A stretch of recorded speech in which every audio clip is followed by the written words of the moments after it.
देव की बातें सुनकर सुजॉय सहम गया था। वहीं सौंदर्या देव को उसके लिए स्टैंड लेते देख खुश हो रही थी।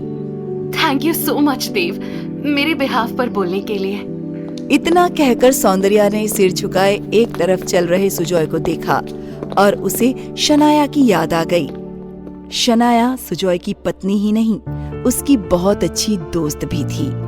ये बिजनेस शनाया और सौंदर्या ने ही मिलकर शुरू किया था, जिसे बाद में शनाया ने अपने हस्बैंड सुजॉय को दे दिया। सौंदर्या को याद आया पिछले 3 दिन से वो शनाया को कई बार मैसेज और फोन कर चुकी है, लेकिन उसका कोई जवाब नहीं आ रहा था। उसका दिल घबराने लगा। उसने देव की तरफ देखा। क्या और कुछ पूछना है मुझसे? मतलब अभी होटल में जो कुछ हुआ उसके बारे में। उसके बारे में अभी तो आपने बताया कि आपके दोस्त के एहसान की वजह से ये स्पेशल ट्रीटमेंट हमें मिली। अब और क्या मैं पूछूंगी आपसे? देव हैरान था कि उसने जो भी सौंदर्या से कहा वो उससे कन्विंस थी, और अगर नहीं भी थी तब भी उसने उससे कुछ और पूछना जरूरी नहीं समझा। देव को इस तरह के रिश्ते काफी पसंद थे, जहाँ कम सवाल जवाब हों। ऐसे में दोनों अपने अपने काम में लग गए। देव मेल्स चेक कर रहा था। सौंदर्या फिर से शनाया को कांटेक्ट करने की कोशिश करने लगी। घर जाते वक्त भी कार में दोनों ने कोई बातचीत नहीं की। सौंदर्या के घर आते ही देव का चेहरा बुझ गया, जिसे सौंदर्या ने देख लिया। Any issue? नहीं, कुछ नहीं। तो ठीक है, आप सोना चाहें तो अपने सोफे पर जाकर सो जाइए, मैं फ्रेश होने जा रही हूँ।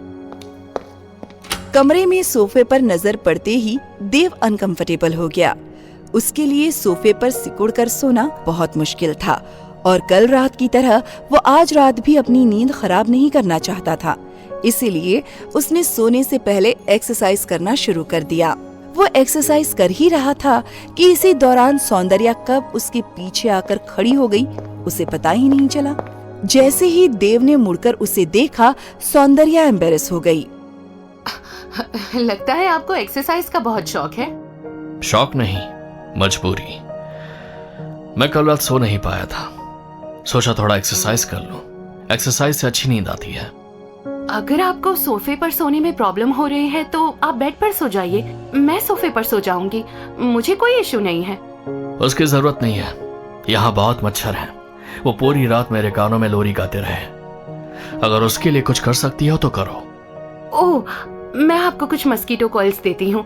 आई एम श्योर आपको उससे कुछ राहत मिलेगी। इस घर की हालत वाकई बहुत खराब है, लेकिन कुछ दिन और फिर हम अपने नए घर में शिफ्ट हो जाएंगे। नया घर? तुमने नया घर खरीदा है? हाँ, मैंने लोन पर एक घर खरीदा है। बहुत शानदार तो नहीं है, लेकिन इससे तो बेटर ही है।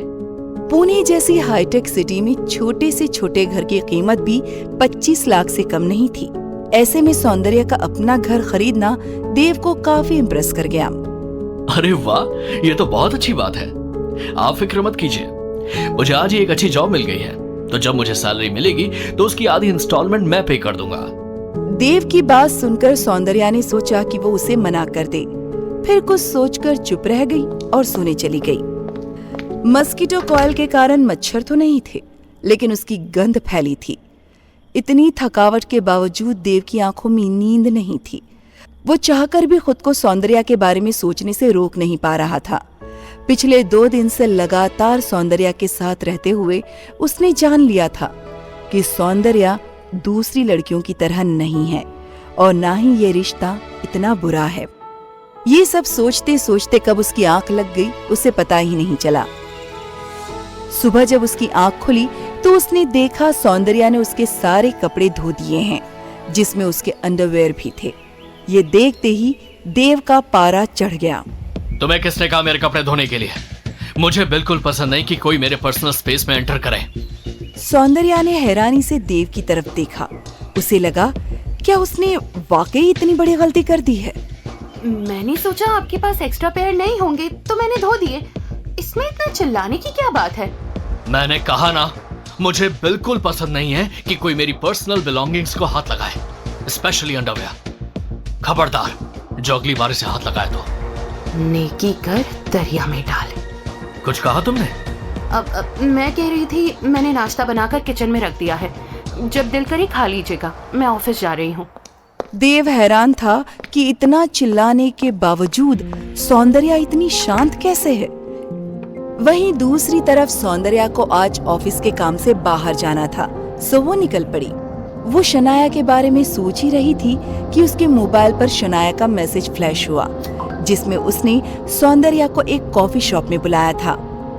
सौंदर्या हैरान रह गई। उसने तुरंत शनाया को कॉल किया। हाय शनाया, कैसी है तू? 3 दिन से कहाँ गायब है? Hello Soundarya, I am fine darling. तू आ जा, फिर हम मिलकर बात करते हैं। See you in half an hour, bye. Phone रखते ही सौंदर्या सोच में पड़ गई। उसे शनाया का बिहेवियर थोड़ा अजीब लगा, लेकिन उसने सोचा मिलकर ही बात होगी। अब सौंदर्या वेन्यू पर जैसे ही पहुंची हैरान रह गई, क्योंकि शनाया और दिनों से कुछ अलग नजर आ रही थी और अकेली थी। हाय शनाया, आज तो तू कुछ अलग ही लग रही है, लेकिन ये बता बेटा कहाँ है तेरा? हाय डार्लिंग, उसे मैं आज सुजॉय की माँ के पास छोड़कर आई हूँ। तूने मेकअप किया है?